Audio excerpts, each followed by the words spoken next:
Olá, alunos do quarto ano, sejam bem-vindos para mais uma aula de matemática, nossa aula de número 74. Eu sou a professora Janine e o tema dessa aula, fração, parte 4. Nós vamos dar continuidade ao assunto que nós já trabalhamos nas últimas aulas, tá? E é importante que você acompanhe essa sequência de aulas para que você faça o treino e o acompanhamento das aulas gradativo, tá, pessoal?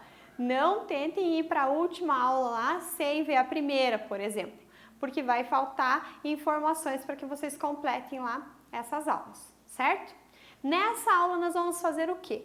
Interpretar situações que envolvem fração, reconhecer a fração em uma figura e representar os números fracionários e usar fração em medidas.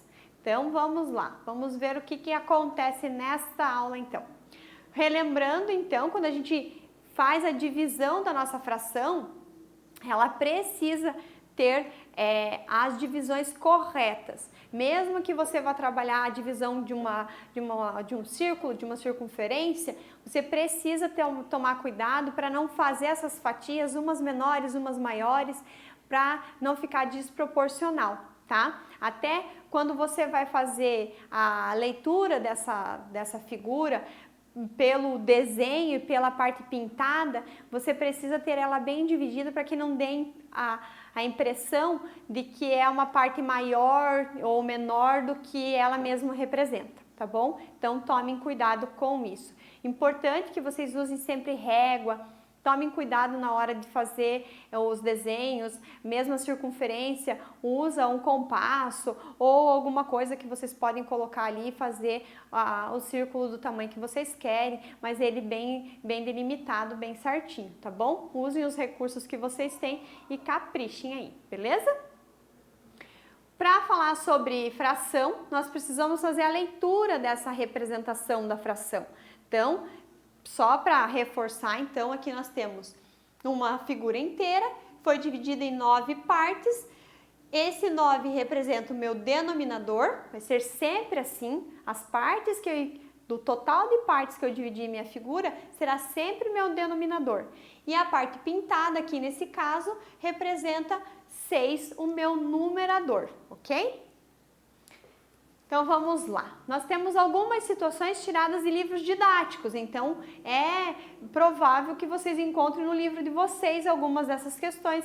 Talvez você já trabalhou, talvez você vá trabalhar ainda, ver essas questões em sala, então é importante que a gente faça essa aula com bastante atenção, para esclarecer dúvidas ou para chegar na aula lá bem preparado, tá bom? Nessa questão aqui diz o seguinte, ó. O Tadeu precisa medir a largura de um quadro, mas não tinha nem fita métrica. Então, ao usar um barbante para medir, ele percebeu que a medida da largura do quadro era igual à medida do comprimento de 2 barbantes mais um pedaço que ele não sabia bem o tamanho que era. Qual a medida da largura desse quadro, considerando o barbante como unidade de medida? Lá nas primeiras aulas a gente falou sobre unidades de medida e falou que alguns recursos, né, poderiam ser um pedaço de fita, um pedaço de barbante. Então, nesse caso, nós vamos ter o pedaço de barbante como nossa unidade, como nosso inteiro. Então, esse quadro aqui que o Tadeu está medindo, ele falou que ele mede 2 barbantes inteiros e mais um pedacinho, que ele não sabe quanto é.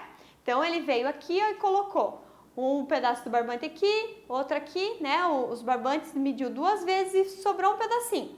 Nesse pedacinho, ele dobrou o barbante em duas vezes na metade.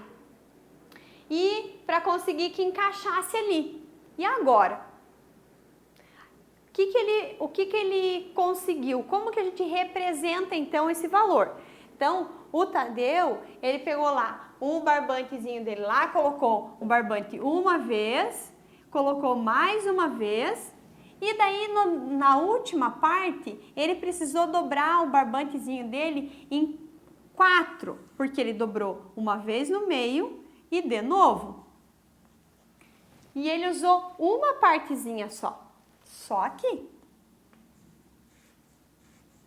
Então, como que eu represento isso como medida. Então, quanto mede então o quadro que o Tadeu está medindo?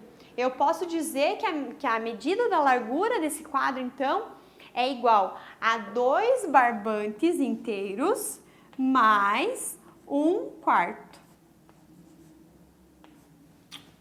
Tá? E isso eu posso representar sem problema nenhum, tá? Então, essa é uma forma de a gente poder fazer uma medição com alguns recursos que a gente tem, beleza? Então, nesse caso, esse barbante era a nossa unidade de medida, tá? Aqui nós temos outra situação, olhem lá. Observe os esquemas a seguir e descubra o comprimento da tira de papel azul e o comprimento da tira de papel amarelo usando o canudinho como unidade de medida. Observem aqui. Os canudinhos são nossa unidade de medida. E aqui eu tenho 1, 2, 3, 4 canudinhos inteiros para fazer a medida da tira azul. E ali na letra B eu tenho um canudinho fracionado. Aqui na questão A eu precisei colocar 1, 2, 3 canudinhos inteiros para medir a minha fita azul. E aqui, ó, o quarto canudinho, ele tá dividido em 5 partes. 1, 2, 3, 4, 5. E eu usei uma parte dessas 5 aqui, ó.